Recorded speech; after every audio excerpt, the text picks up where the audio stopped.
Tole, mata dureen irra ilaaluudhaa deemnu Human Reproductive Organii keessaa eksternaaliidha ilaalla. Human Reproductive Organ jechuun caasaa wal hormaataa kan dubartootaati. Eksternaaliidhaa fi internaalii qaba. Isa gara keessaa jiruu fi isa gara alaa jiru jira. Jalqaba eksternaaliidha ilaalla. Eksternaalii jechuun kan yeroo haala kanaa achi ilaalan mul'atu jechuudha. External Human Reproductive Organii jala caasaan jiru muun puubisii jira. Laabiyaa maajoraa, laabiyaa maayinoraa, kilitoris, haayiman, veestibul, yureetiraal ooppeningii, siingilaandiidhaa fi baartoliiniidhaa jira. Isa kana egaa anaatomii keessa baratanii jirtanii riviizhiniidha. Muun puubisii jechuun bakka rifeensi irraan biqilu sani. Rounded fatty elevation anterior of pubic symphysis. Symphysis pubisii kana gubbaa irratti bakka faatii qabdu kan sheeppiin isii ji'a fakkaattu muun pubisii wanni jaaniif ji'a fakkaatti. Iddoo rifeensi gubbaa irraan biqilu sanii muun pubisii jaaniin. It consists mainly pad of fat under the skin. Gogaa san jala faatiidha qabdi isiin. Amount of fat is increased at puberty. Hangi faatii sanii yerooniif sadarkaa saallammeessuudhaa geessee dubartiin faatiin bakka san jiru ni heddummaata. Decrease after menopause. Yeroo xuriin irraa dhaabbatte faatiin achi jiru irrachaa deema. Faayidaan isii tanaa maali? Faayidaan bakki tun faatii qabduu fi help to caution symphysis pubis and the vulva during coitus. Yeroo sexual activity godhan lafeen akka wal hirriineef addaan eeguudha faayidaan faatii tanaa. Akka lafeen sun hin miidhamne addaan eeguudhaaf. After puberty, this area is covered with pubic hair. Yeroo sadarkaa saallammeessoo seente dubartiin bakki kuni bakka rifeensaan haguugamtu sani muun pubis jaaniin. Inni itti aanu laabiyaa maajoraadha. Laabiyaa maajoraa jechuun hidhii gudduu jechuudha. Two thick symmetrical longitudinal fold of skin. Gogaa akka hidhiidhaa kan bitaa mirgaan wal afaan as dacha'ee saniin laabiyaa maajoraa jaaniini. Homologous to scrotum of the male. Warra dhiiraatiif cidhaayyoo jennee warra dubartootaatiif ammoo laabiyaa maajoraa jenna. It contain loose fibrous connective tissue. Tishuu wal qunnamsiiftuu lallaaftuu qabdi. Akkasumas adipose tissue qabdi. Tishuu cooma qabdu. And smooth muscle qabdi. Maashaa lallaafaa qabdi. Continuous anteriorly with muun pubis. Gara fuulduraatiin muun pubisii irraa gaduu eegalti. Laabiyaa maajoraan kun. Faayidaan isii tanaa maali? Protect urethral and vaginal orifice. Banaa qaama saalaa kana eeguudha bitaa mirgaan. It is skin has sebaceous and sweat gland. Gogaan isii tanaa laabiyaa maajoraan xannachaatiitu keessa jira. Sebaceous glandiidhaa fi sweat glandii xannacha hurkaatii fi akkasumas xannacha zayita maddisiisuu keessa jira. It covered by hair. Isiin tunillee rifeensaan haguugamti. Laabiyaa maayinoraadhaa jira. Yeroo laabiyaa maajoraa kana bira gakkutti laabiyaa maayinoraa santutti aanaa. Laabiyaa maayinoraa jechuun hidhii xiqqoo jechuudha. Pair of thin skin fold between laabiyaa maajoraa. Laabiyaa maajoraa jenne saniin jidduutti isiin gogaa lallaafaan haphiin gamaa gamanaan jira kara lachuutuunu. Half core of spongy conductive tissue. Laabiyaa maayinoraa kana laabiyaa maajoraa irraa waan adda godhu erectile tissue qabdi. Tishuu kaka'uu dandeessu san of keessaa qabdi. Its skin is fat free and hairless. Bakki kuni faatiidhaa fi rifeensa illee hin qabdu. Labia minoraan. It has a rich blood vessel. Hidda dhiigaa hedduu qabdi. Sebaceous glandii xannachaa zayita oomishullee hedduu of keessaa qabdi. Elastic fiberii qabdi. Waan akka laastikaatti adda harkifatu hedduu qabdi of keessaa. And has many sensory nerve ending. Narvii yerooniif waa tuqan dhageessu qabdi. Narviidha heddumminaan qabdi bakki kun. In the youngis yoonii fi warreen dargaggummaa keessa jiran virginii jechuun nama dubrummaa qabu. Two lips unite posteriorly by small transverse fold. Hidhiin suni gara gadiitiin frenulum bakka jaaniini walitti dhufti. Suuraa isiinii jirti isiniin agarsiisa. Depression between frenulum and the vaginal orifices vestibular fossa jaaniini. Dhooqaa hidhii isaan lamaan jidduu jiru vestibular fossa jaaniini. Amma wanti hangammaatti haasa'u jiru muun poobisiin iddoo rifeensi gubbaarra biqilu kana. Labia majoraa kan jennuun isa kana. Qarqara lamaaniin kan jiru. Labia minoraan ammoo isa keessa kanarraan jiru. Vestibulii jechuun banuma kanaan vestibul jaaniin. Bakka kana clitoriidhaa jira. Clitoris is homologous to the penis of male. Warra dhiiraatiif penisii yoo jenne warra dubartootaatiif ammoo clitorii jenna. It is about 2 cm long and less than 1 cm in diameter. Dheerinni isii seentimeetira 2 ni gaya. Garuu furdinni isii seentimeetira takkaa gadi. Hidden by labia majora when flaccid. Yeroo ciiftee jirtu labia majora kanaatiitu haguugee jira. It is important for sexual arousal.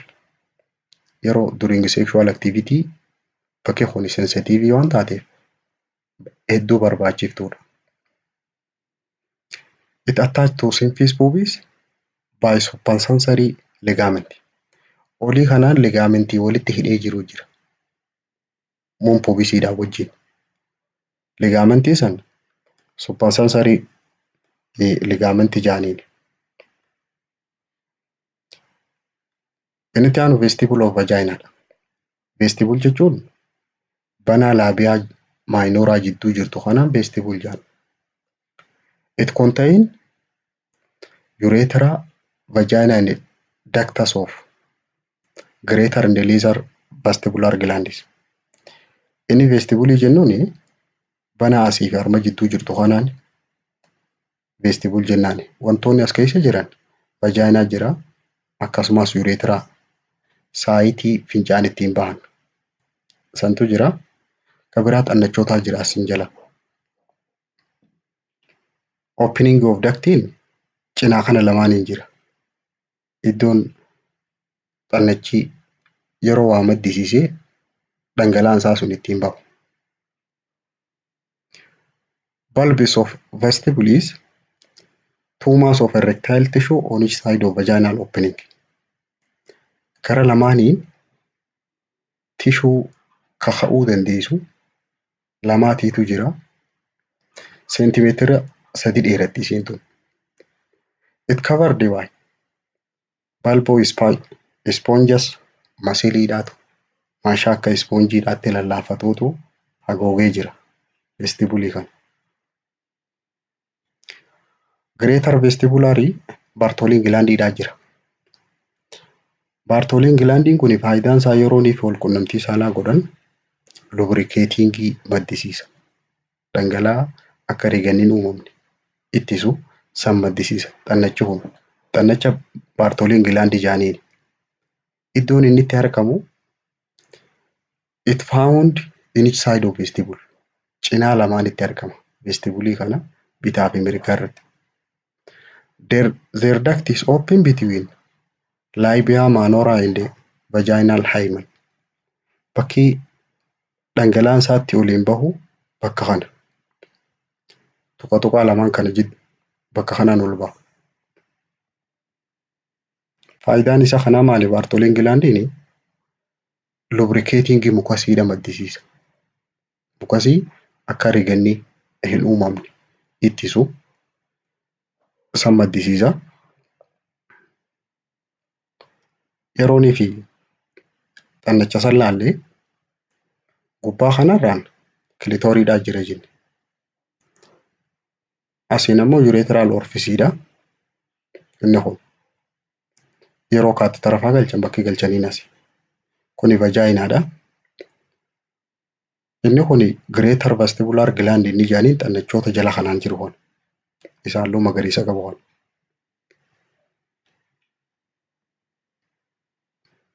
Inni itti aanu haayimaniidha. Haayiman jechuun varjiniitiidha. Dubrummaadha. Sheepiin isaa garagaraa. Anulaar heeyimaniidhaa fi seepteet kiriproofoormii paaras sheepii garagaraa qaba. Anulaar kan jennuun isa geengoodhaati. Irra hedduu dubartoonni kan qaban isa kana. Seepteet haayimaniin ammoo jidduu seeptamiidhaa jira. Membereeniidhaa jira. Bitaa fi mirgaan uraa jira. Kiriproofoormii kan jaaniin tuqaa qaba akkanatti. Warreen gosa kana qabani hedduu menstrueeshinii waan irraan baaneef ni dhukkubsiti. Kun ammoo paarasiidha. Warreen chaaldi barziidha. Eega dahanii booda kana fakkaata. Fiimeel eksternaalii isaan asii ol ilaalle kana internal reproductive orgaanii ilaalla. Keessa. Internal reproductive orgaanii gadirraa yoo olee galle jala kanaan kilitooriidhaa jira. Kun ammoo yuutiresiidha. Guutuun isaa kuni tokko tokkoon ilaallu. Jalqaba irratti vajaayinaa jechuun barzi kaanaal jaaniin hiikkaasaa. Karaa da'umsaa jechuudha. It is a tube which extends from vulva to the cervix. Bo'oo yookaan immoo tuubboo ala vajaayinaa kanarraa eegaltee hanga sarviksiitti jirtu kanaani vajaayinaa jaaniin. It is longer in posterior wall 9 cm and anterior 7 cm. Gara fuulduraa kanaan seentimeetira 7 dheerata. Gara duubaatiin ammoo seentimeetira 9. Gara duubaatti irra dheeraadha. Iddoon argama isaa it lie between bladder and rectum. Afuuffee fincaaniitii fi karaa sagaraan gadiin baatu jidduudhatti argama. Extend from cervix to the exterior of the body. Cervix irraa bakka inni irraa ka'u cervix irraa gadoo eegala. Vajaayinaanii hanga ala bahutti. It is often called birth canal jaaniin. Karaa da'umsaa jechuudha. Maqaan kun maaliif kennameefi? Because it provide passageway for delivery of a infant. Karaa daa'imni ittiin gadameessaa ittiin baatu waan ta'eef birth canal jaaniin. And also for menstrual flow. Karaa xuriin ittiin baatus laguun ittiin baatu karaa kanaani. Vaginal fluidiin kun pH isaa yoo laalle it is acidic. Keessi vaginaadha. Dhangala'aan isii keessa jiru acidiidha. pH isii during reproductive life 4.5. pH isii acidiidha jechuudha. Inni itti aanee jiru uterasiidha. Uterasii jechuun oombi jaaniinii gadaamessa jechuudha. Hollow thick walled muscular organ located in the true pelvis. Pelvisii gaa true pelvisiidhaa fi falsii jennee bakka lamatti adda baafne. Inni true pelvisiidhaa sun bakka ilmoon keessa teessu sani.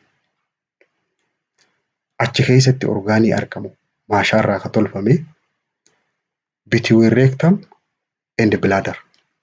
Bakki inni itti argamu rectamiidhaa fi afuuffee fincaanii jidduutti argama. Uterasiin kun dheerinni isaa hangam takka? 7 up to 8 centimeter loongiidha. Hangana dheerata. Seentimeetara 7 irraa hanga 8. Bal'inni isaa immoo seentimeetara 5 hanga 7.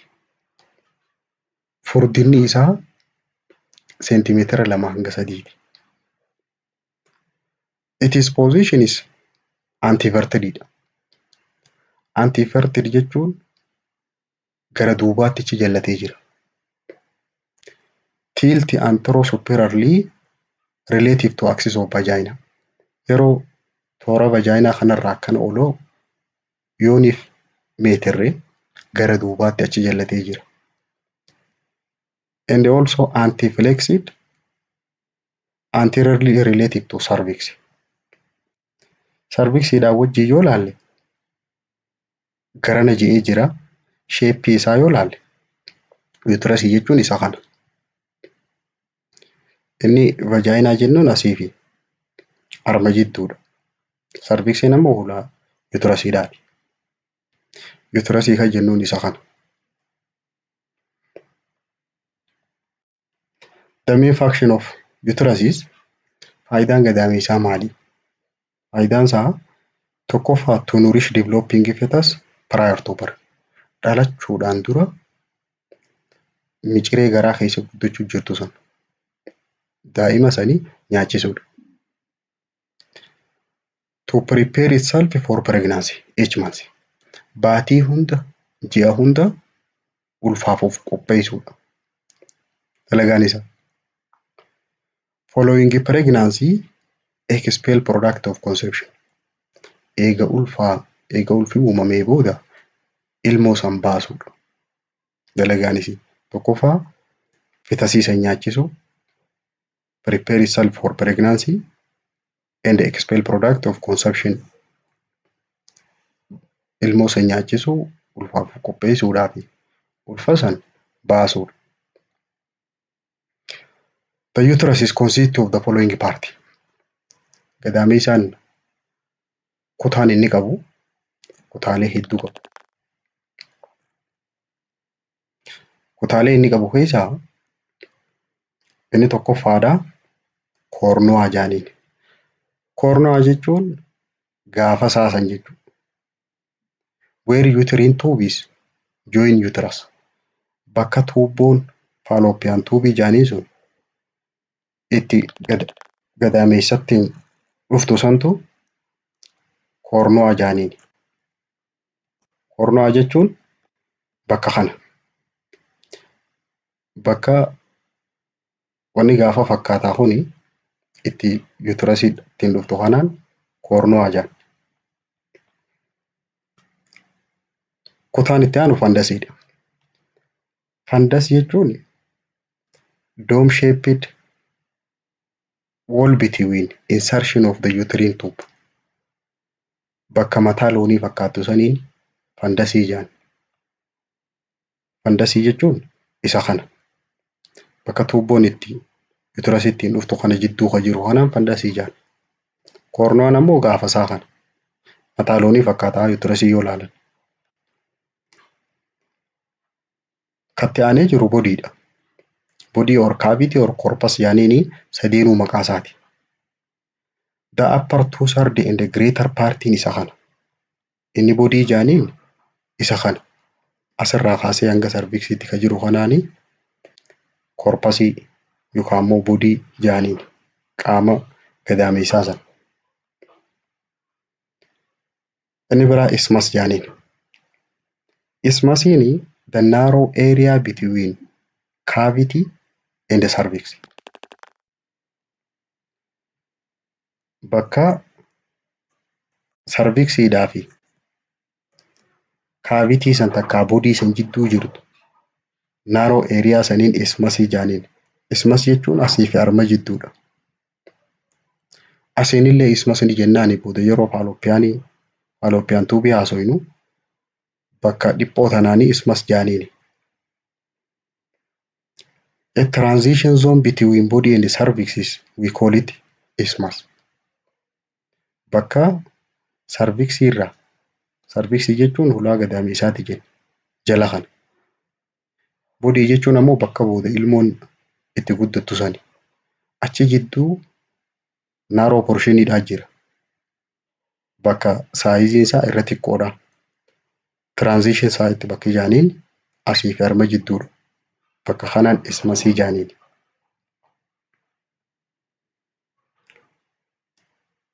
Lower uterine segment develop in the late pregnancy. Bakka kutaa gadameessaa keessaa yerooniif ulfi dhufe guddachuu eegaltu bakka sana. Inni irraa gad jiru kan hin dubbatin sarviksiidha. Sarviksiin it is a part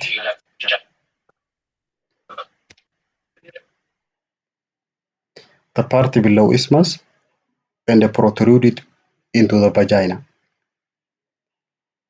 Sarviksiin bakka gadameessaan itti dhaabbatu kana. Ulaa gadameessaa tanaan sarviksii jaaniin. Tana bal'inni isii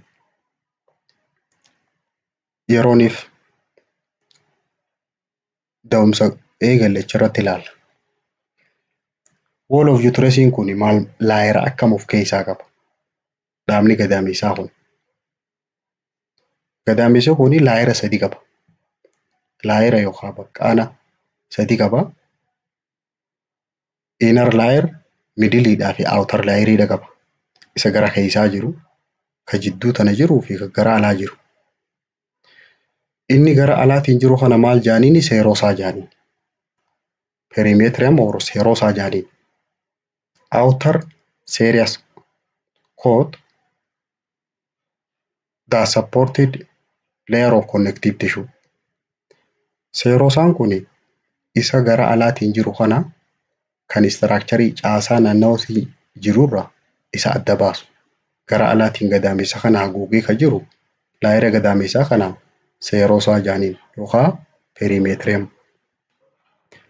Inni lammaffaadhaatii fi inni jidduudhaa kun fi laayiroota jiran kana keessaa furdaa ka ta'e walakkaa ka jiru kana maayomeetiriam jaaniin. Maayoo jechuun hiikkaansaa middle jechuudha. 12 up to 15 mm smooth muscle.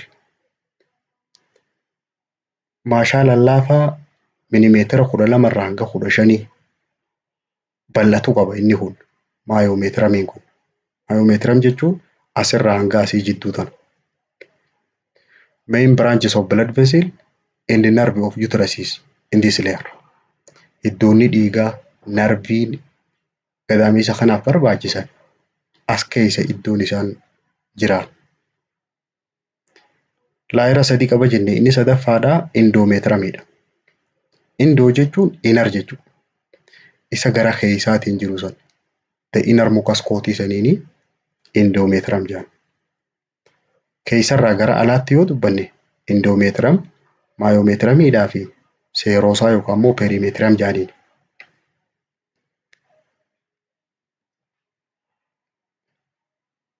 Inni biraa faaloopiyaan tuubiidha. Faaloopiyaan tuubii kana tuubboo gadameessarraa kaatee achi deemtu tanaan faaloopiyaan tuub jedhan.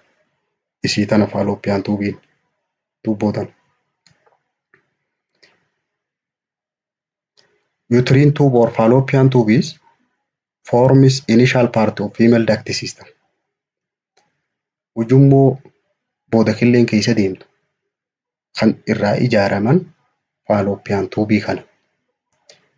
Faayidaan isaa receive ovulated oocyte killee bilchaatte san simachuudhaaf. And provide safe site where fertilization can occur. Bakka fertilization itti gaggeeffamtu. Fertilization jechuun sanyiin kormaadhaatiif killeen bakka itti dhuftee kontaaktii wal gootu. Each uterine tube is 10 cm long. Tuubboon tuni hangi isiin dheerattu seentimeetira 10 takka inchii 4 jechuudha. Extend medially from ovary to constricted region isthmus. Ovary irraa kaasee hanga bakka dhiphoodha bakka walitti dhiphattu. Bakka tuubboon tun itti qallattuu jira isthmusii bakka jaaniin hanga achiitti deemti. Isthmusii jechuun Asi. Ovidaktii yookaan immoo faaloopiyaan tuub isiin jaaniin isii kanatti deemtu tana. Tuubboo tana. Ujummoo tana. The distal end of each uterine is extended curves around ovary.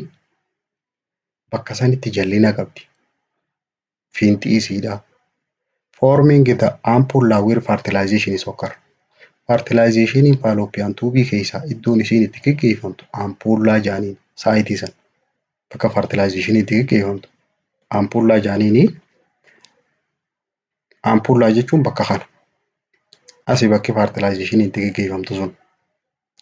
San booda bakki isiin ilmoon teessu gadaamessa kana keessa teessi.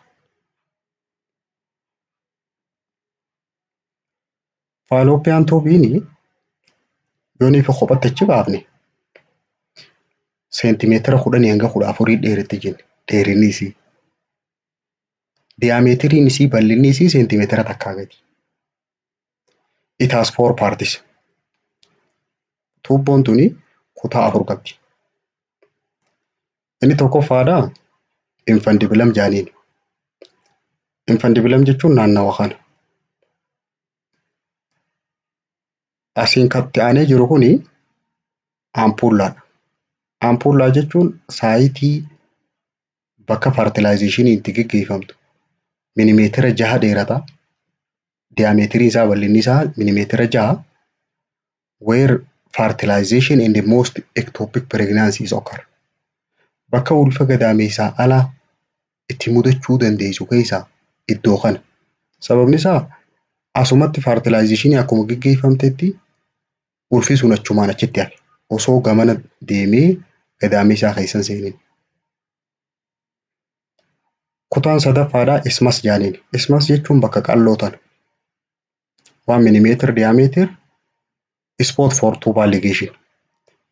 Warreen karoora maatii permanent family planning warreen hojjechuu barbaadan fa'aa tuubboon addaan muran sun isii tana. Kabiraa kutaa tuubboo tanaa keessaa inni afuraffaa intiraamuraalidha. Intiraamuraal jechuun bakka tuubboon suni gadaamessaa kana asiin seentu jechuudha. Uterine partii keessaa. Dhooqa kanaan intiraamuraal jaaniin. Each tube is open into 2 ends. Tuubboon tuni banaa hara lamaan qabdi.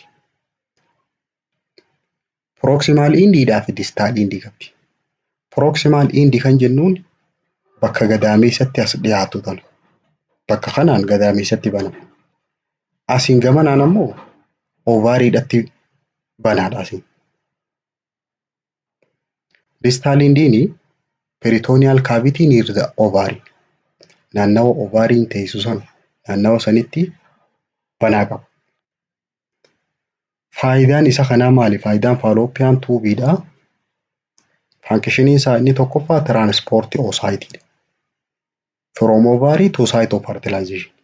Ovaarii irraa kaasee bakka fertilizationiin itti gaggeeffamtu killee tana fiduudha. Faayidaan lammaffaadhaa transport sperm from uterus to site of fertilization. Sanyii hormaadhaa uterusii irraa fuudhee gadaamessaa irraa fuudhee saayitii fertilizationii itti gaggeeffamtu saniin gahudha. Communicate peritoneal cavity to exterior of body. Peritoneal cavity'n banaa kalloodhaa fi garaa jidduu jirtu tana. Isaan sanii wajjin uraadhaa jira jenne bakka sana. Sanii wajjin waliin wal qunnamsiisu. Move zygote to site of implantation. Egaa fertilizationiin gaggeeffamtee booda zygote jijjiiramti. Isii sanii bakka isiin itti maxxantu gahudha gadaamessaa keessa. Uterusii san dhaqqabuudhaaf zygotiin hangam takkatti fudhata. The ovum or zygote takes 3 to 5 days to reach uterus. Gadaamessaa san bakka saayitii implantationidhaa san dhaqqabuudhaaf guyyaa 3 hanga 5 itti fudhata. Ampullaa bakka fertilizationii itti gaggeeffamte san irraa kaatee uterusii keessa gasseenuudhaaf asirraa kaatee as keessa akkana gasseenuu guyyaa 3 hanga 5 itti fudhata. Adeemsi isiin as keessatti deemtu seelee ri'aakshinidha. Seelee ri'aakshin jechuun waan akka rifeensaa jira achi keessa tan irra bololitu. Peristaltic action of muscular cord. Peristaltic movement jechuun gara duubaatiin dhiphachaa duraan irraa bal'achaa deemuu jechuudha. Akka nyaanni yeroon kokkee isoofagasii keessa gad deemu itti deemu sanitti akkasii keessa deemti. Support of the uterus. Uterusii kana maaltuutu qabee taa'uu ni jira. Dynamic support pelvic fi diaphragmidha. Wanni isa kana baadhatee taa'uu ni jira. Pelvicidha. Lafee tanarra taa'uu jira akkasumas diaphragmii. Pelvic diaphragm jechuun kan garaa jala jiru san osoo hin ta'in caasaa pelvikii keessa jiru san irra ta'a. Passive support xiqqoo warreen qabee taa'uu jiru keessaa tokko urinary bladderidha. Afuuffee fincaanii kanaatiitu xiqqoo baadhatee ta'ani. Sababa kanaaf dubartoonni yerooniif ulfa qaban gadaamessi waan itti ulfaatuuf fincaan amma fincaan. Antiverted and anti-flexed positionidha jenne. Duubatti achi jallatee jira waan ta'eef kanaafuu xiqqoo qabdeetti isiin. Inni lammaffaadha transverse cervical ligamentidha. Ligamentii hidhee jiru jira cervixii kanarraan qabee akka gadaamessi kun olii gad hin deemne. Kan biraa ligamentiin biraa uterosacralidha. Kan lafee sakramii ta duubaan jirtu sanitti achi hidhee jiru jira. Inni afuraffaadha round ligamentidha. Round ligament kan jennuun isa irra marsee jiru. Ligamentiin suni isa asirra jiru kana. Broad ligamentidhaa fi round ligamentii jira. Kan isa kana qabee taa'uu ni jiru kana kan dubbachuu jiru. Inni biraa mesomeetramidha. Mesomeetram jechuun masilii maashaa ligamentii fakkaatu kan isa kana baadhatee taa'uuni. Mesomeetram jechuun naannoo inni jiru mesosalfiksii jaaniini ka asirra jiru kana ovaariidhaa fi tuubboo tana fa'aa walitti qabee ka taa'uun.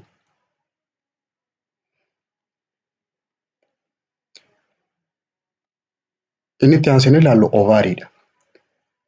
Ovaarii jechuun bakka killeen itti qophooytu tana. Ovaarii jechuun isii tana ovaarii jaaniin. Paired ovoid structureidha. Bitaa fi mirgaan jirti. Homologous with male testes. Cidhaan dhiiraatii wajjin wal fakkaatti. Killee wal fakkaatti. Saayiziin isii seentimeetira 3 dheerinni isii. Bal'inni isii immoo seentimeetira 2. 3 centimeter length, 2 centimeter width. Bal'inni isii seentimeetira 2. Furdinni isii seentimeetira 1. Ulfaatinni isii giraama 6. Ovaariin tun seentimeetira 3 dheeratti, seentimeetira 2 bal'atti. Furdinni isii seentimeetira 1, kiiloon isii giraama 6. Faayidaan ovaarii tanaa maali? Faayidaan isii the main function is egg production. Killee oomishu. Oogenesis jaaniin. Oogenesis jechuun killee oomishuu jechuudha. Faayidaan isii inni lammaffaadha. Produce estrogen and progesterone. Hormoonii oomishu. Hormoonii estrogenidhaatii fi progesteronidha. Hormooniin kun faayidaa garaagaraa qaba. Progesteronii wanni inni godhu regulation of menstrual cycle. Marsaa laguudhaa tana to'achuu. Kan biraa regulate secretion of gonadotropin releasing hormone. Gonadotropin releasing hormone hormoonii killeen suni akka gad lakkifamtu akka gad hin lakkifamne ajaju isa san to'achuu. Estrogeniin faayidaan isii secondary sex organ to appear. Sexual secondary characteristics amalli isaan lammeessuudha. akka mul'atu hormooniin taasisu kana istiroojiinii. Maturation of primary sex hormone orgaaniin saalaa kun akka guddatu taasisa. Development of bone in the muscle maashaadhaa fi lafeen akka gurguddatan ilmoo akka baadhachuu danda'an. Maintaining sexual libido sexual interest fedhii wal qunnamtii saalaa akka qabaatan kan nama taasisu isa kana. Ovary are suspended by ovary kana wanni qabee ta'an meesovarium from posterior gara duubaatiin meesovariumidhaa jira. Meesovarium jechuun ligaamentii kana ka'asiin tuubboo kanarratti ol hidhee jiru kana. Ka lammaffaadhaa suspensory ligaamentiidha. Suspensory ligaamentiin faayidaan isaa lateral pelvis wall irratti hidhee jira. Isa cinaarraan jiru kana. Suspensory ligaamentiin isa asiin jiru kana cinaattichi hidhee jira. Inni biraa ovarian ligaamentiidha. Ovarian ligaamentiin bakka uterasiin itti jallatu just inferior entrance of uterine tube bakka tuubboon tun asiin seentu kana jala ovarian ligaamentii jechuun isa kana. Isa asiin akkanatti gadaamessa irratti harkisee jiru kana. Asiin akkana gamana harkisee kan jiru kanaan ovarian ligaamentii jedhanii ka haadaatti qabee taa'uun kun. Amma gaawwanni hangamma laalle istiraakcharii gadaamessaa keessaa inni gadii tanaan jiru sarviksiidha jennee jidduun tun boodiidha. Gubbaan akka mataa loonii kun fandasiidha jenneeni. Tuubboo tanaan fallopian tube jenneeni. Fallopian tuubiin tuni bakka fertilization itti geggeeffamtu qillee geessuudhaa fi akkasumas spermii saayitii fertilization kana dhaqqabsiisuudha. Dheerinis seentimeetira 10 hanga 14 jennee.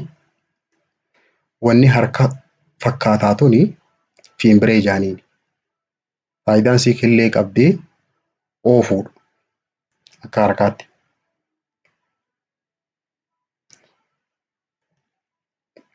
Inni itti aansinee ilaallu menstrual cycleedha. Menstrual cycleen marsaan laguudhaa tajaaniin tun ovariyaaniidhaa fi endometrial componentiidhaa jira. Marsaan laguu tuni iddoo lamatti geggeeffamti. Ovariin saayikilii kophaa qabdi. Gadaamessaalleen saayikilii if danda'e qaba. Menstrual saayikilii marsaa lamaa jira. Ovariyaan saayikiliidhaa fi akkasumas endometrial saayikiliidhaa jira. Ovariyaan saayikilii inni jennuun marsaa ovarii san keessa geggeeffamtu. It contain two phases. Fuula lama takka ammoo yeroo lama qabdi sadarkaa lama. Follicularidhaa fi luteal phase jaaniin. Follicular phasein pre-ovulatoryidha. Osoo killeen achirraa gadi hin dhiifamin. From onset of menses to just before ovulation. Yeroo xuriin irra eegalterraa kaasee hanga killeen lammaffaa gad dhiifamuu deemtu sun hanga gadi hin dhiifamnetti follicular phase jaaniin. Killeen tuni achi keessatti qophooytee jirti. Garuu yeroon isii ta wal dura bilchaattu jira. Isiin bilchaatte sun yeroo gad dhiifamte booda xuriin dhufti. Amma xuriin eegatte dhufte hanga killeen bilchaatte sun achi keessaa baatutti follicular phase jaaniin. Time for requirement of cord follicle growth and maturation. Yeroo killee bahuu deemtu sun keessaa filatanii fi isiin filatamte sun guddattee itti bilchaattu follicular phase jaaniin. Inni biraa luteal phaseidha. Luteal phase yeroo isiin ovulationiin gaggeeffamerraa hanga menstruationiin lammaffaa dhufutti yeroo achi jidduu jirtu saniin luteal phase jedhaniin. Sababni luteus jedhaniin corpus luteamiidhaatu oomishama. Corpus luteamiin kun booda kan placenta jijjiiramu, baatiidhaatti kan jijjiiramu sani. Granulosa and luteal cells produce progesterone. Seeliileen achi keessa jiru. Seeliilee garaagaraa jira. Seelii tanaatu hormoonii progesteronii san oomishuu eegala. Relatively constant duration guyyaa 13 hanga 14 itti fudhata.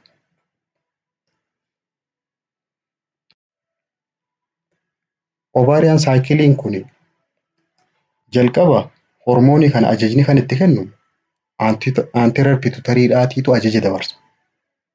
Anterior pituitariin kun yeroo ajaja dabarse follicular stimulating hormooniidhaa fi luteinizing hormooniidhaatiitu gallakkifamuu eegala. Follicular stimulating kun dalagaan isaatis kophaadha, kan luteinizing dalagaan isaa kophaa. Follicular stimulating kun folliciliin ovaarii sanii bakki silaa killeen keessaa ol baatu ijjiti sun akka irraa babbanamtu. Stimulate development of ovarian follicle. Folliciliin isii sun akka gurguddattu kakaasa. San booda estrogen seelii san keessaa madduu eegala. Production of estrogen by follicular cell. Follicular stimulating hormoniin hangana dalaga.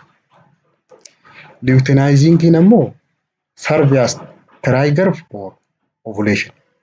Isii bilchaatte san akka gallakkifamtu godhu.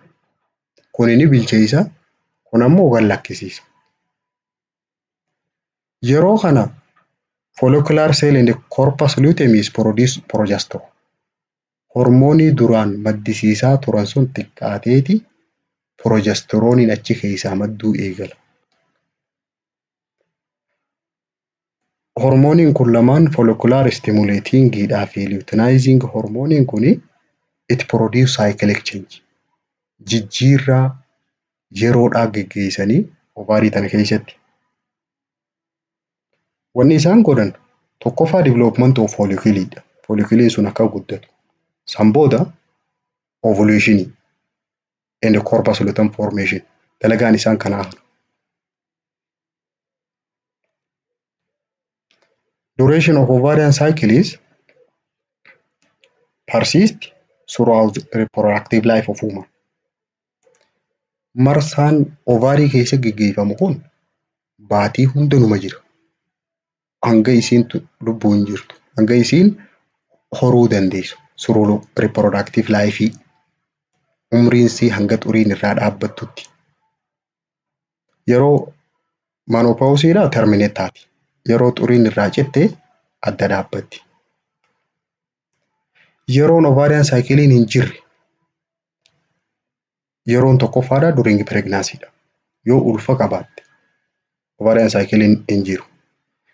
Kabira at menopause yeroo xuriin dhaabbatte sababa umriitiif. Menopause jechuun permanent cessation of menstruation dha. Guutumaa guututti marsaan laguudhaa dhaabbachuu jechuudha. Usually amata 48 irraa hanga 55 jidduudha. Warreen achi dura irraa dhaabbattus ni jira. Ka achii booda eeduus ni jira. Jiddu galee isaan. Marsaan biraa endometrial cycle dha. Yeroo ovaariin achi hillee qopheessuu jirtu sanii kunis asii mana tolchu jira. Endometrial jechuun gadaamii isaa kana bakka isiin killeen sun yoo akka carraatti sanyii hormaa harkattee fertilizationiin geggeeffamtee ulfa taate bakka isiin sun ciiftu asii qopheessan endometrial cycle jedhaniin. Endometrial cycle keessaa inni jalqabaa proliferative phase dha. Yeroo ovaariin achi follicular phase irra jirtu asii proliferative phase jedhaniin. Guyyaa kana. Usually from 6 to 40 days. guyyaa xuriin itti dhufte irraa kaasee guyyaa 6ffaa irraa hanga guyyaa 14 xuriin irraa citte san booda hanga guyyaa 14tti proliferative phase jedhaniin. Sababni proliferative jedhaniif isii bakka babbadde san tottolchuu jiran. Glandular cells proliferate or enter mainly under estrogen influence. Sababa estrogeniin ovaarii keessaa maddu jiruu fi gadameessaan asii of jaaruu eegala jechuudha. Proliferative jechuun of jaariinsa jechuudha. Tubular glands and straight arterioles edematocystroma. Yeroo tana xannachoonni hundi tuubboo isaanii haaromfatanii artariiwwan xixiqqaa isaanii hunda diddiriirsanii naannawa san teessanii tatta'an. Feesiin lammaffaadhaa sakreetariidha. Yeroo gubbaa sanii liwutaal feeziin jiru jala kana sakreetariidhaa jira gadameessaa keessa. Yeroo kana maal gallakkisuu eegalan maal maddisiisuu eegalanii gland become tortuous and secrete glycogen. Glycogeniidhaan maddisiisuu eegalan as keessatti. Hiddoonni duraan diddiriiroo ture sun hundi mammaramuu eegalan qaama gadameessaa kanarra. The vessel become coiled mainly due to influence of progesterone. Sababa progesteroniin ovaarii keessaa maddu jiruu fi as keessatti gadameessaa keessatti kun dalagama. Amma gaa saayikiliin tun lamaan wal cina deemti jechuudha. Yeroo tun gubbaarra follicular saayikilii irra yeroo jirtu endomeetramii keessaa proliferative irra jira. Yeroo immoo ovaarii keessatti liwutiyaalii irra geesse sakreetarii irra jira kunas.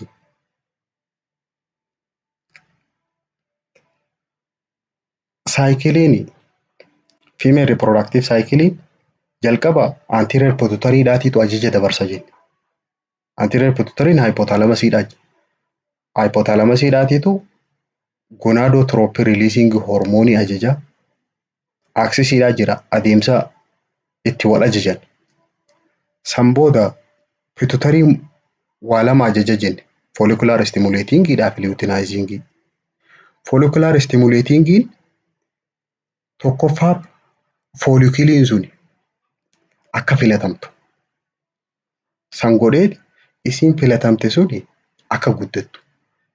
Growing follicle san booda mature godha. Ni bilcheessa. Yeroo bilcheessee booda inni kuni ovulationiin ni geggeeffamti as keessaa baati jechuudha. San booda luteinizingidha saayikilii luteal saayikilii jenneen san dhaqa. Eega ovulationiitii kaasee hanga menstruationiin itti aantu dhufutti. Yeroo kana jala kanatti gadameessaa keessa maaltu jira? Xuriin dhaabbachuu erga eegalte of jaaruu eegala. Of jaaruu eegaleeti yeroo guyyaa kana gahe keessaa hoo guyyaa 14 yeroo gahe san booda glycogenii gallakkisuu eegala jenna.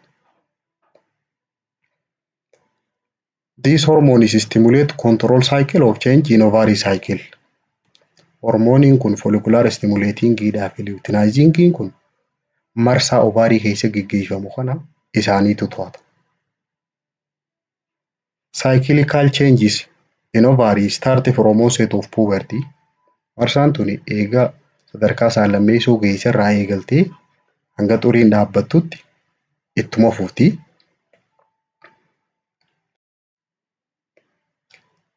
Amaloota menstrual phaseidhaa kana yoo bakka takka ilaalle guyyaa tokko hanga 5 jidduu ovariyaanii keessatti ovaarii keessa wanni geggeeffamu early follicularidha. Follicular phasing kunne san dura jira. Gadameessaa keessatti menstruation yaa'u jira jechuudha. killee duraaniitu tashanyiin harkatiin bifa laguutiin yaa'u jira. Istiroojiiniidhaa fi pirojestiroon levelii isaan kana hormoonii kana levelii isaanii yoo ilaalle hedduu gad bu'aadha. Low levelii irra jira. Guyyaa 6 hanga 14 jidduutti folikular feesii jaaniin. Gadaameessaa keessatti immoo proliferatiifiidha. Yeroo gadaameessaan of ijaaruu eegalu. As keessatti hormooniin dalagu istiroojiiniidha. Yeroo kana keessa. Marsaa xumuraa keessatti 15 hanga 28 jidduu liyutaal feesii jaaniin ovaarii keessatti. Gadaameessaa keessatti immoo sakreetariidha. Hormooniin yeroo kana gahee tana taphatu pirojestirooni. What happened to endometrium cycle if fertilization does not occur? Amma yoo fertilizationiin geggeeffamuu baate marsaa gadaameessaa keessa geggeeffamtu san irra maaltu dhufa? The corpus luteum is degenerate. Corpus luteumiin duraan ijaarame sun ni diigama. Istiroojiiniidhaa fi pirojestiroon leveliin gad bu'a. Secretory endometrium is enter ischemic phase. Ni dhaama. Diigamuu eegala jechuudha. Wanni duraan endometriumii keessaa akka ilmoo san simachuudhaaf qophaa'aa ture hundi yeroo keessummaan sun irraa hafte aareetii walitti diiguu eegala. Menstruation occur. Dhiigni sun yeroo san dhufu. Yoo fertilizationiin ka geggeeffamtu taate cleavage of zygote and blastogenesis occur. Zaayigootii san shanyii san qabanii kunuunsuu bilaastojenesiidhaa fi kiliiveejii kana imbriyooloojii jala ilaalla. Isteejii micireen sun itti guddattu. Blastocytes begin implant approximately yoo fertilizationiin geggeeffame guyyaa meeqa keessatti gadaameessaa keessa maxxanuu eegala? Guyyaa 6ffaa. Guyyaa 3 hanga 5 karaa itti fudhata deemtee bakka san dhaqqabuuf. Guyyaa 20 irraa hanga guyyaa 28 jechuun menstruationiin dhaabbattee jechuudha. Guyyaa 20 irraa hanga guyyaa 28 jidduutti bilaastoosaayitiin uumamti. Ilmoon sun bakka san hin maxxanti. HCG yeroo kana madduu eegala. Human chorionic gonadotropin keep corpus luteum secreting estrogen and progesterone. Akka hormoonii kana maddisiisan taasisa. Human chorionic gonadotropin. The luteal phase is continuing and the menstruation does not occur. Steppiin feesiin xumuraa kun ittuma fufti. Menstruationiin garuu hin dhuftu. Ilmoo guddachuu eegala malee. Akkasumas pilaasentaa guddachuu eegala. Wilii dalagaa biraa itti fufa. Ischemic phase kan jaaniini yeroo tamii yeroo killeen suni fertilized hin tahin yeroo gadaameessaan qophaa'ee fi killeen sun shanyii kormaa dhabde. When oocyte is not fertilized, ischemic wanni jaaniif dhiiga karaa san yaa'uutu dhaabbate. Reduce the blood supply to this area. Ischemia jechuun du'uu jechuudha. Occur spiral arteries constrict. Give endometrium is pale appearance. Dhiigni karaa san yaa'u iddoonni dhiigaa waan dhidhiphataniif biftii endometriumiidha. Biftii gadaameessaa suni halluu nama dhiiga dhabe. Namni yeroo dhiigni qaama keessaa gad xiqqaate ni addaata. Bifa san qabaata. Pregnancy phase yeroon jaaniin yeroo ulfaa. If pregnancy occur, yoo ulfi uumame menstruation is cease or stop jechuudha. Marsaan laguudhaan ni dhaabbatti. The endometrium pass into pregnancy phase. Sadarkaa ulfaattichi dabra. Gadaameessaan kun. When termination of pregnancy, yoonii fi ulfi kuni ka adda citu taate, yoo ka bahu taate, takka yoo ka hin qabatin taate, ovarian and menstrual cycle is resume after variable period. Yeroo muraasa booda itti deebiti marsaa siisan ka duraanii san. Keessaahuu yoonii fi dubartiin sun harma kan luuysifne taate dubartii takka ilmoon irraa baatee yoo harma luuysisuu baate torbaan 6 hanga 10 jidduutti marsaa laguutti deebiti. If pregnancy does not occur, yoo ulfi jiraachuu baate reproductive cycle is normally continue until menopause. Hanga xuriin irraa dhaabbattutti marsaan kun ittuma fufa. Kanaafuu